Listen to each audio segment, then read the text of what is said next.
All right, let's get right into it.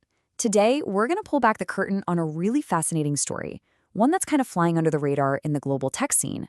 We're talking about Brazil's ambitious, methodical plan to become a serious powerhouse in quantum computing. So first, let's set the stage. The race to build a working quantum computer. It's not just some lab experiment. It is a global marathon with trillions, that's trillions with a T, of dollars on the line. I mean, this tech is poised to change everything, from medicine and finance to, national security. So the question has always been, who's going to lead it? But while all eyes are fixated on the usual suspects, the US, China, Europe, a really interesting new question is starting to pop up. What if? What if the next leader in this space is actually taking shape in Latin America? And that's exactly what we're going to explore. Okay, so let's dive into our first section. We're looking at a pretty fundamental shift in how Brazil is approaching quantum technology. This isn't just about small experiments anymore. This is about a coordinated national effort. What's so important to understand here is this transition.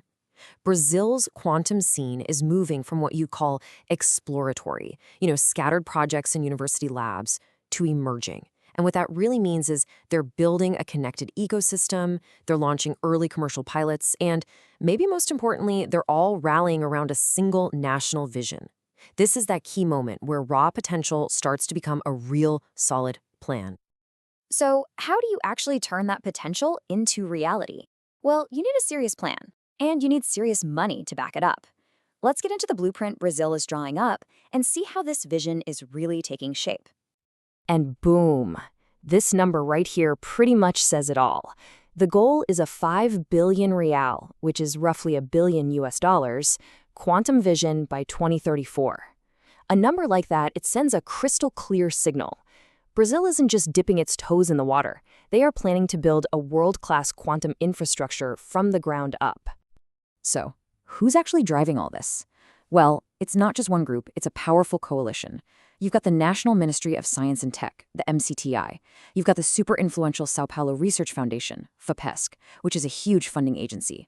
And then you have these key tech initiatives like Quad-Eye and the Softex Network. The critical thing to see here is that they're all working together. That coordinated approach, that's one of Brazil's biggest strengths right now. And they've got a clear roadmap to get there.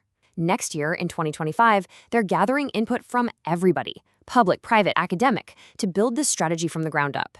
Then, the official plan is set to be published in mid-2026, and all of it is marching towards that massive 2034 vision. This just shows you how deliberate and thoughtful the process is. This isn't a frantic rush, it's a calculated build. A plan is great, right? But you've got to build on it. So let's look at how this blueprint is being turned into actual, tangible stuff. The infrastructure, the partnerships that really form the bedrock of a quantum ecosystem. And we're already seeing real, concrete progress on the ground. Brazil's National Lab for Scientific Computing is already running live trials with hybrid systems, tackling huge problems like farmer research and climate modeling. At the same time, new labs are getting funded to work on photonics and hardware, while the Senai SimNet network is keeping all the R&D coordinated. I mean, these are the real-world building blocks being put into place. Now, this is a really smart move. Brazil knows it can't do this all by itself, so it's strategically positioning itself as a regional leader by joining the Latin American Quantum Alliance, LAQA, right alongside Argentina, Chile, and Mexico. And their initial focus is just brilliant. Create a unified regional approach to talent, to standards, and to ethics. Basically, they're building a larger, more powerful bloc to compete on the world stage. Okay, so here's the crucial point. This foundation, it's already supporting real-world applications.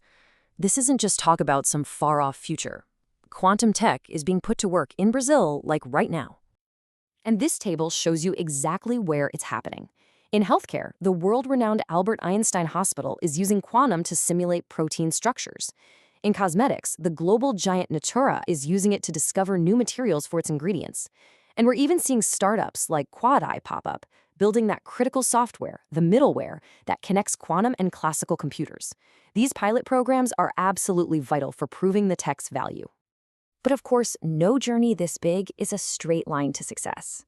To get the full picture, we've got to look at both sides of the coin, the incredible opportunities ahead for Brazil and the very real challenges it still needs to tackle. So let's break this down.